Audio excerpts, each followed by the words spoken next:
एक समय की बात है। एक छोटे से गांव में दो बहनें रहती थीं, रीना और सीमा। रीना बड़ी बहन थी।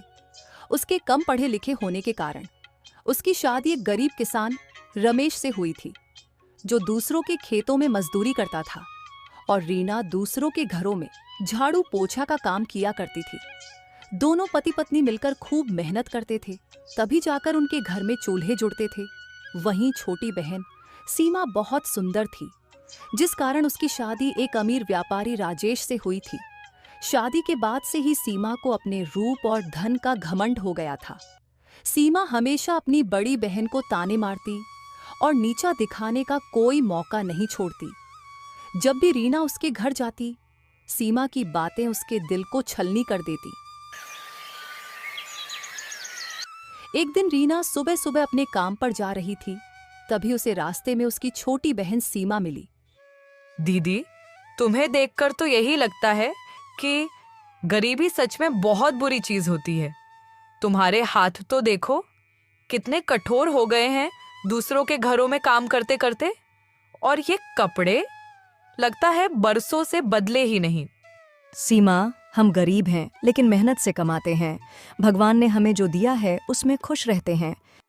हाँ हाँ, खुश तो दिख ही रही हो, लेकिन क्या करूं, मुझे तो आदत नहीं कि मैं तुम्हारे जैसे गरीबों से ज्यादा बातें करूं। वैसे भी मैं और राजेश जी तो शहर के बड़े लोगों के साथ उठते बैठते हैं। तुम्हारी तरह धूल मिट्टी में सने लोग हमारे घर आते भी नहीं। रीना की आंखों में आंसू आ जाते हैं, लेकिन वह कुछ नहीं बोलती। वह जानती है कि सीमा अब बदल चुकी है। वह चुपचाप वहां से अपने काम पर चली जाती है।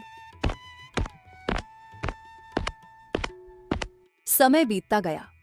एक दिन रीना के पति रमेश की तबीयत अचानक बहुत खराब हो गई। कई दिनों तक इलाज कराने के बाद घर की सारी जमा पूंजी खत्म हो गई। अब रीना के पास खाने तक के पैसे नहीं बचे। रात का समय। रीना अपने पति के पास बैठी है, जो खाट पर लेटे कराह रहे हैं। रीना, अब तो लगता है मैं ज्यादा दिन नहीं बचूंगा। हमारे पास तो अब कुछ भी नहीं बचा, बच्चे भी भूखे हैं। नहीं रमेश, ऐसा मत कहो। मैं कुछ न कुछ इंतजाम कर लूंगी। मैं अपनी छोटी बहन से पैसे मांगने जाऊंगी। अगले दिन रीना सीमा के घर जाती है। सीमा दरवाजे पर खड़ी होती है, जबकि रीना अंदर जाने की इजाजत मांगती है।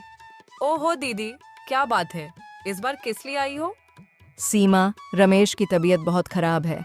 हमारे पास इलाज के पैसे नहीं बचे। बस थोड़े पैसे उधार दे दो, हम बाद में चुका देंगे। ओह दीदी, कितनी बुरी बात है, लेकिन अफसोस अभी तो मेरे पति सारा पैसा लेकर गांव की जमीन खरीदने गए हैं। तुम पहले आती तो शायद कुछ मदद कर पाती। लेकिन सीमा, तुमसे थोड़ा बहुत तो मिल ही सकता है। अरे दीदी, अगर मैं हर गरीब रिश्तेदार की मदद करने लगी तो फिर मेरा क्या होगा? रीना की आंखों में आंसू आ जाते हैं। वह चुपचाप वहां से लौट जाती है। सीमा ने आज तक उसकी कोई मदद नहीं की। एक दिन रीना ने सोचा, सीमा ने तो पैसे देने से मना कर दिया, अब मैं क्या करूं? एक काम करती हूँ, मैं अपने बड़े भैया के घर जाती हूँ, वह मुझे पैसे देने से मना नहीं करेंगे।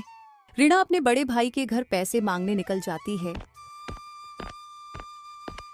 भाभी, भैया घर पर है? नहीं, तुम्हारे भैया घर पर नहीं है। किसी काम के सिलसिले से शहर गए हैं। कोई काम है तो मुझे बताओ। भाभी, हमें कुछ पैसों की जरूरत है। रमेश बहुत बीमार है। देखो रीना, तुम जानती हो कि तुम्हारे भैया घर पर नहीं है, और वैसे भी हमारे घर पर भी बहुत खर्चे होते हैं। हर किसी की मदद करना हमारे बस की बात नहीं है। भाभी, मैं कसम खाती हूँ, जैसे ही हालात सुधरेंगे मैं पैसे लौटा दूंगी। मैंने कह दिया ना, हमारे पास पैसे नहीं हैं। अब और कुछ सुनना है क्या? रीना की आंखों से आंसू टपक पड़ते हैं। वह चुपचाप वहां से चली जाती है और अपने घर के दरवाजे के बाहर बड़ी उदास मन से बैठ जाती है। उसे कुछ समझ नहीं आता कि वह क्या करे। गर्मियों की दोपहर लू के थपेड़े चल रहे थे। गांव की गलियों में धूल उड़ रही थी। तभी एक बूढ़े साधु बाबा हाथ में भिक्षा पात्र लिए गांव में प्रवेश करते हैं। उनके चेहरे पर तेज था, पर उनकी हालत देखकर लग रहा था कि वह कई दिनों से भूखे हैं। सबसे पहले वह सीमा की हवेली के दरवाजे पर पहुंचते हैं। कुछ भिक्षा दे दो, कई दिनों से भूखा हूँ। चले आते हैं भिखारी कहीं से भी। यह हवेली कोई दानशाला नहीं है। चलो भागो यहाँ से। साधु बाबा कुछ क्षण खड़े रहते हैं, फिर निराश होकर वहां से आगे बढ़ जाते हैं। वह धीरे धीरे चलते हुए रीना की झोपड़ी के सामने पहुंचते हैं। बेटी, कुछ खाने को मिलेगा? बाबा कृपया बैठ जाइए, मेरे पास ज्यादा कुछ नहीं है, पर जो भी है आप स्वीकार कीजिए। रीना अंदर से थोड़ा सत्तू और गुड़ लाकर बाबा को देती है। बेटी, तूने तो मेरा हृदय प्रसन्न कर दिया। मैं तेरे उपकार का बदला कैसे चुकाऊं? बाबा, मेरे घर में मेरे पति बहुत दिन से बीमार है। मैं सबसे मदद मांगी, पर किसी ने मेरी मदद नहीं की। आप उन्हें बस आशीर्वाद दे दीजिए कि वह बहुत जल्दी ठीक हो जाए, और मुझे कुछ नहीं चाहिए। साधु बाबा अपनी झोली में हाथ डालते हैं और एक चमकता हुआ मिट्टी का घड़ा निकालते हैं। बेटी, यह घड़ा तेरे लिए है, तुम इसे रख लो। पर बाबा, मैं इस घड़े को क्या करूंगी? पहले से ही मेरे घर में घड़े रखे हुए हैं। बेटी, यह ऐसे वैसे खड़े नहीं हैं। तुम्हारे घर में घुसते ही तुम्हारे हर दुख को दूर कर देंगे, और इस घड़े में से जो भी निकलेगा वह तुम्हारे कर्मों का फल होगा। इतना कहकर वह साधु बाबा वहां से गायब हो जाते हैं और रीना खुशी खुशी घड़े को लेकर अपने कमरे में आ जाती है। कमरे में आते के साथ रमेश की तबीयत बिल्कुल पहले की तरह ठीक हो जाती है। अरे रीना, अभी मेरी तबीयत बिल्कुल ठीक लग रही है। कुछ देर पहले ही मुझे बिस्तर से उठने का बिल्कुल भी मन नहीं कर रहा था। अब देखो, मैं तुम्हारे सामने खड़ा हो गया हूँ। हाँ रमेश, तुम बिल्कुल ठीक हो गए हो। अभी एक साधु बाबा आए थे और कह रहे थे, यह घड़ा तुम्हारे घर में घुसते के साथ तुम्हारे कष्ट दूर हो जाएंगे, और इसमें से जो कुछ भी निकलेगा वह तुम्हारे कर्मों का फल होगा। अरे रीना, वाकई में यह खड़े तो जादुई घड़े हैं। हाँ जी, सच में ये जादू घड़े हैं। अब चलो मिलकर इस घड़े को खोलते हैं, देखते हैं इस घड़े में क्या निकलता है। राधा धीरे धीरे घड़े का लाल कपड़े को हटाती है। अचानक उसमें से सोने के सिक्के झरने की तरह गिरने लगते हैं। दोनों अवाक रह जाते हैं। हे भगवान, ये तो किसी वरदान से कम नहीं। ए जी, वह बाबा भगवान के रूप में आए थे। यह देखिए, हमारे कर्मों का फल देकर गए हैं। अब यह सोने के सिक्के से हम कोई अच्छा काम करेंगे। लेकिन रीना बहुत समझदार थी। उसने तुरंत यह फैसला किया कि वह इस धन का उपयोग लापरवाही से नहीं करेगी, बल्कि एक अच्छा व्यापार शुरू करेगी, ताकि यह हमेशा बना रहे। हाँ रीना, अभी गर्मी का मौसम है, तो इस मौसम में हम छाछ, नींबू पानी, शरबत बेचने का कारोबार करेंगे। इस मौसम में हमारा कारोबार अच्छा चलेगा। रीना ने कुछ सिक्के लिए और सबसे पहले गांव के एक व्यापारी से अच्छी गुणवत्ता का दूध और छाछ खरीदने के लिए गई। सेठ जी, मैं कुछ पैसे लगाकर अच्छी छाछ और दूध बेचना चाहती हूँ, क्या आप मेरी मदद करेंगे? सेठ ने सीमा का मेहनत और ईमानदारी देखकर कहा, बिल्कुल बहन, अगर तुम ईमानदारी से काम करोगी तो मैं तुम्हें अच्छी कीमत पर दूध दूंगा। अब रीना ने अपनी छोटी सी दुकान शुरू की। पहले ही दिन उसकी छाछ और लस्सी की बिक्री इतनी ज्यादा हुई कि वह खुद भी हैरान रह गई। अब रीना का व्यापार चल निकला था। गांव के लोग उसकी मेहनत और ईमानदारी की सराहना करने लगे। लेकिन जब यह खबर उसकी छोटी बहन सीमा तक पहुंची तो वह जल भुन गई।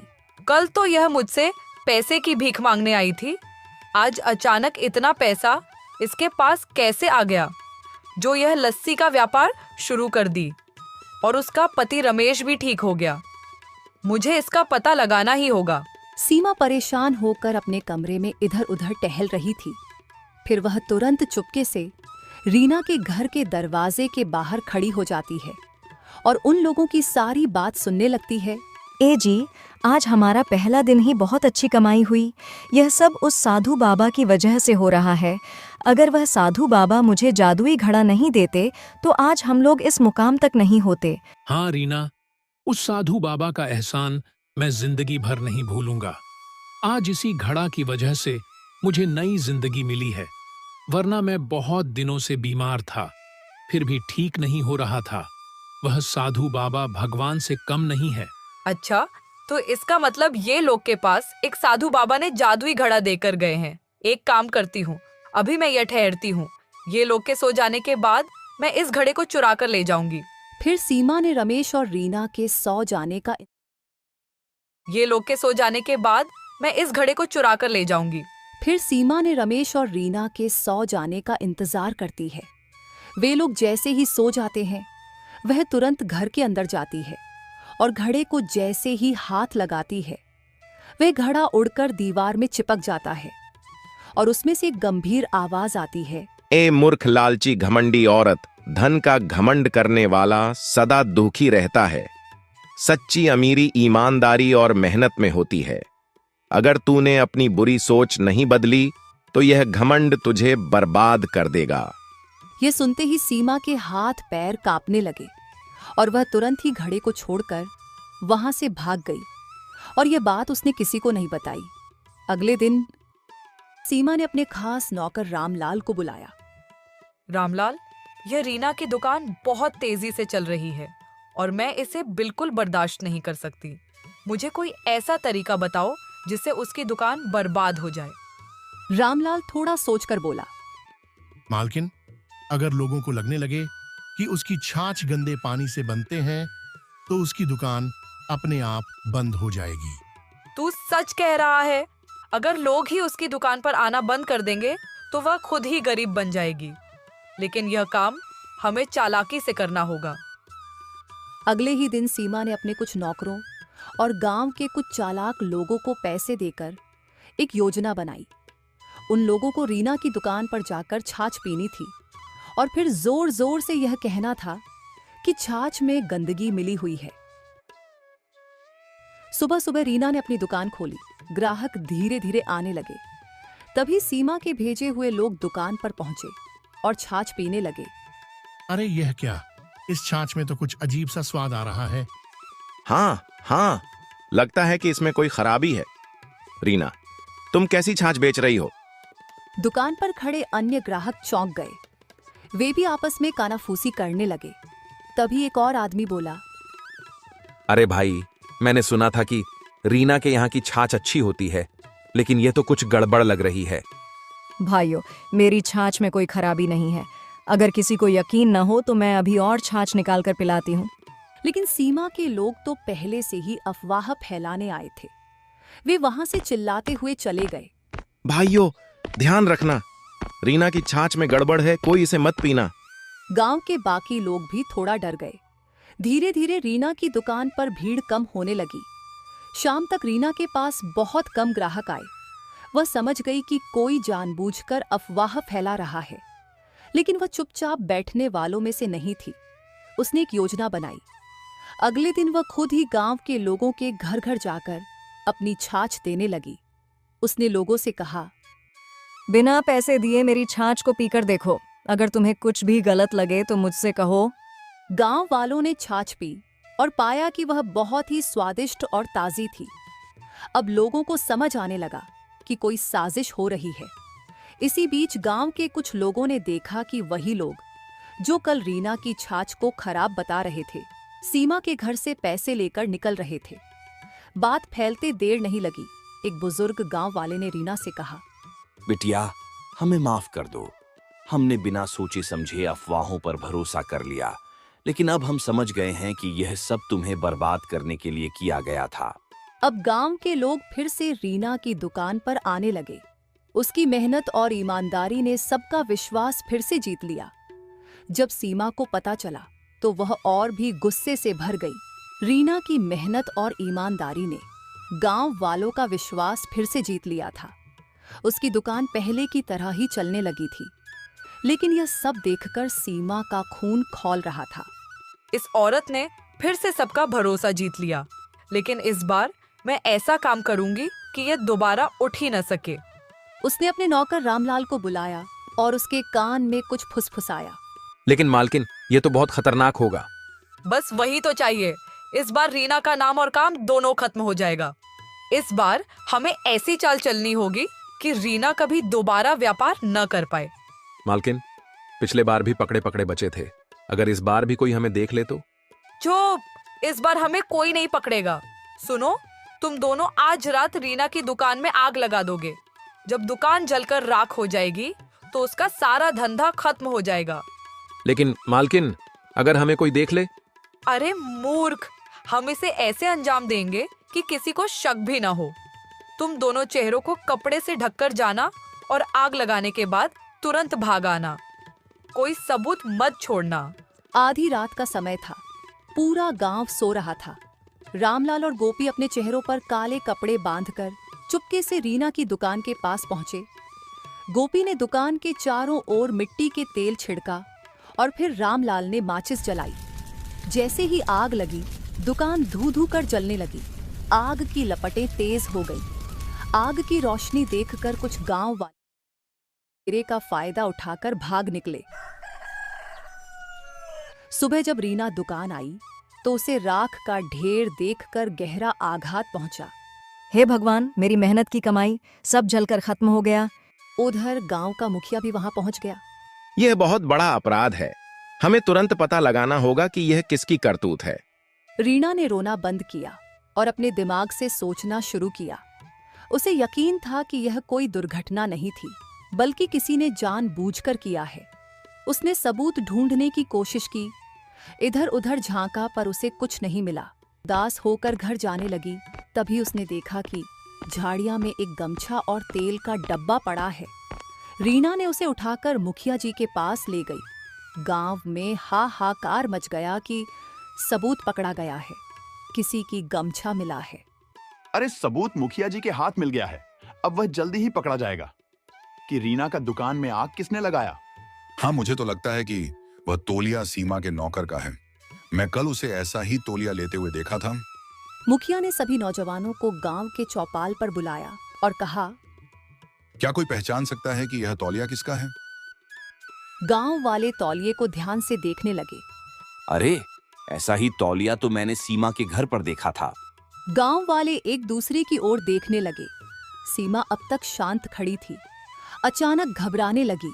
नहीं, यह मेरा तौलिया नहीं है। मुखिया ने अब मिट्टी का तेल का डब्बा उठाया। उस पर हल्के अक्षरों में सीमा स्टोर्स लिखा था। यह वही दुकान थी जहां से सीमा अपने नौकरों के लिए राशन मंगवाती थी। सीमा, मिट्टी का तेल का डब्बा तो तुम्हारी दुकान का है। यह यहाँ कैसे आया? मैं क्या जानूं? कोई भी मेरे स्टोर से सामान खरीद सकता है। इधर सीमा का पति का व्यापार ठप हो गया था। वो बहुत निराश होकर घर लौट रहा था। वह यह सब चीज से बिल्कुल ही अनजान था कि सीमा क्या कर रही है। वह आते वक्त देखा कि चौपाल पर भीड़ लगी है। वहां पर वह पहुंचा तभी सभी लोग उसकी तरफ देखते रह गए, क्योंकि वह वही गमछा लिए खड़ा था जो मुखिया जी के पास सबूत में मिला था। अब बोलो सीमा, अभी भी तुम कुछ बोल सकती हो। तुम्हारा सबूत तुम्हारे सामने आकर खड़ा हो गया। सीमा ने इधर उधर देखा, लेकिन कोई रास्ता नहीं बचा था। गांव वाले भी अब उसे घूर रहे थे। वह घबराहट में बड़बड़ाने लगी। मुझे माफ कर दीजिए मुखिया जी, मैं ही यह सब करवाया था, क्योंकि मैं नहीं चाहती थी कि रीना मुझसे ज्यादा अमीर बन सके। सीमा, तुम्हारी जलन और घमंड ने तुम्हें अपराधी बना दिया। तुम्हारी सजा यही है कि तुम्हें गांव छोड़कर जाना होगा और तुम्हारी संपत्ति से रीना की दुकान फिर से बनाई जाएगी। मुखिया जी, मैं अपनी बहन को सजा नहीं देना चाहती। उसने जो किया वह उसके अपने कर्मों का फल है। मैं बस यही चाहती हूँ कि अब वह सुधर जाए। ठीक है, तुम्हारी जैसी मर्जी रीना। सीमा की आंखों में आंसू आ गए। उसे अपनी गलती का एहसास हो चुका था। दीदी, मुझे माफ कर दो। मैंने जलन में अंधी होकर तुम्हारे साथ बहुत बुरा किया। अब मैं कुछ भी करने को तैयार हूँ, बस मुझे अपनी बहन बना रहने दो। रीना ने अपनी बहन को गले लगा लिया। गांव वालों को रीना की दरियादिली देखकर बहुत अच्छा लगा। अब सीमा को अपनी गलती का एहसास हो चुका था। रीना ने उसे अपने कारोबार में काम करने का मौका दिया।